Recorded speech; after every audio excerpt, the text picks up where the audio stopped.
Welcome to our second in the saddle of the season.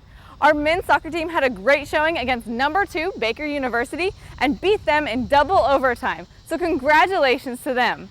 But today we're talking cross country. Our first meet is just more than a week away, so we have Coach Leandra Johnson, the head men's and women's cross country coach, to talk about the season and what we can expect.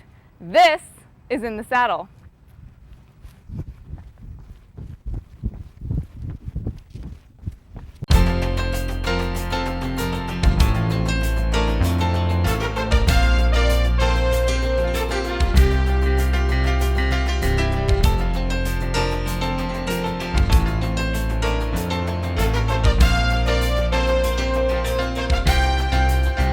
Ball is tipped, there you are. You're running for your life. You're a shooting star. And all the years, no one knows just how hard you worked, but now it shows.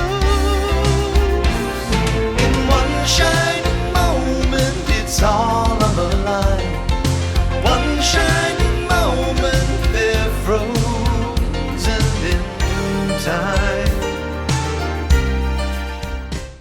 Welcome to the show. Today we have Leandra Johnson, head coach for the men's and women's cross country programs.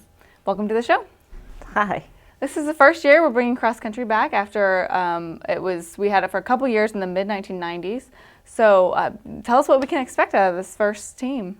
I expect a lot out of them. We've started practice on Monday, and everybody's been there on time, which is good. So it shows I have some hard workers, and they're going to work like they're supposed to. We have a basketball girl from last year who actually joined the cross-country team, Tabitha Bailey, and she did some running in high school. So I think she'll surprise some people because she hasn't ran in a while. She's just done basketball. And some of the newcomers, Jeffrey Pula is a freshman from Anadarko, and I think once we work on some different stuff with him that he'll step up, just like the older guys that he's under, and they've been pushing each other in practice, so that's going to help out a lot. Girl-wise, I do have a freshman who could do pretty good, but she's been having some issues with her knee, and so we've got to figure that out. But the other freshman girl is going to be pretty good too.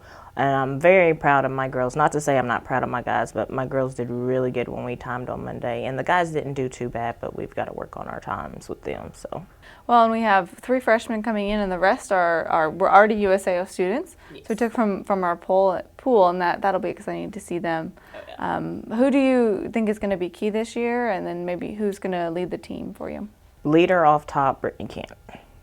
I have never seen an athlete work as hard as she does, going from one sport right to another, in class every day. She's going to be one of our biggest keys. Another girl is Beatrice Ray. She's quiet, but she leads by example. And so I'm picking those as the 2 top girls. With the guys, I'm going to say it's Kieran leads kind of by example. He, like I said, he surprised me with his time. Anthony Clip and also Aaron Manuel as well on the guys' side that I'm going to be looking for to do something this year. And like I said, once we get training and meets keep going, I think all our runners will step up. Well, we don't have any meets here in CHICKASHA, but most of the ones we have are really within an hour, so there'll be several chances for our folks to come out and cheer on the team. So tell us kind of about what the lineup looks like. Our first meet will be at USAO. They're going to have it at Santa Fe High School, which is going to be September 8th, coming up pretty soon. The next one after that is Oklahoma City University, and then we'll go to the Jamboree in Stillwater, which is, I think this is the 76th year that they've had it. It's one of the biggest meets that is on everybody's schedules, and a lot of colleges go, a lot of universities, even high school runners will be there as well. And after that, we will have OBU, and then we will go to the Mid-States Classic, which is in Winfield, Kansas at Southwestern College. And then hopefully we'll qualify for conference and nationals even. Well, the first one is here on September 8th, so just over a week away. So how have you guys been preparing, and what do you have planned? We started out Monday with the time run just so I could see where they were at. That was helping me to decide if we need to do 2-a-days or not. And as of right now, we will not do 2-a-days. But today I had them come in. They did a 2-mile run. We did hills, and then they did another 2-mile run to cool down. And tomorrow morning, if at all possible, we're going to do some workouts in the pool.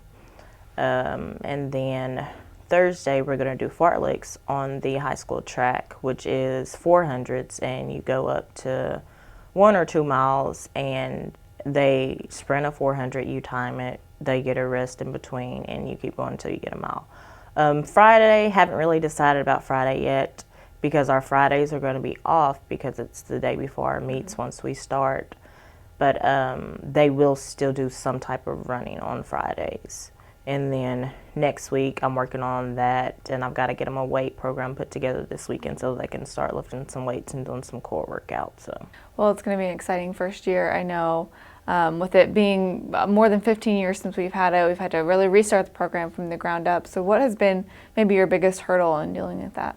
Finding different workouts and knowing how to put them together, because cross country is a new sport to me. I've only known basketball, and so transitioning from that to cross country has been one of my biggest hurdles with finding different workouts to put together. And I've had a lot of help from the high school head coach. She's helped me a lot, and I'm very thankful that they let her help me. And then I've also had help from Shane Hansen. He coaches at Northwestern, and I went to school with him, and so they've been helping me out a lot as well. I bet it's been kind of difficult to recruit without any history in the program. A lot of runners don't really know if they want to come here, if they maybe want to find a different program. Yeah, that was another hurdle that I ran into as well. I've actually had some kids since school has started come by my office and contact me about joining the team as well. So we may end up getting some more in before the season's over. Well, that's great. We're excited to see that. We've got, I think, a core of 6 girls and 5 guys right now to start out the season. So it'll be great. We look forward to a great season out of you. Thank you. Now it's time for Fan of the Week.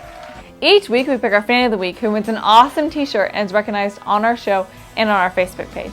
Our first Fan of the Week for this season is Bernadette Howell. Congratulations. If you want to be Fan of the Week, go onto our USAO Drovers Facebook page and like our In the Saddle link to enter to win.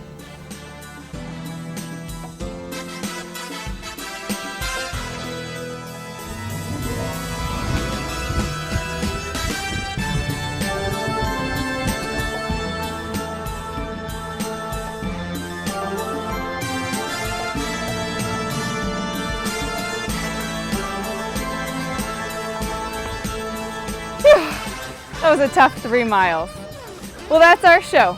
Make sure to stay up to date with cross country on our USAO website, usao.edu/sports, and keep up with the conversation on Twitter about your favorite show, In the Saddle, with our official hashtag.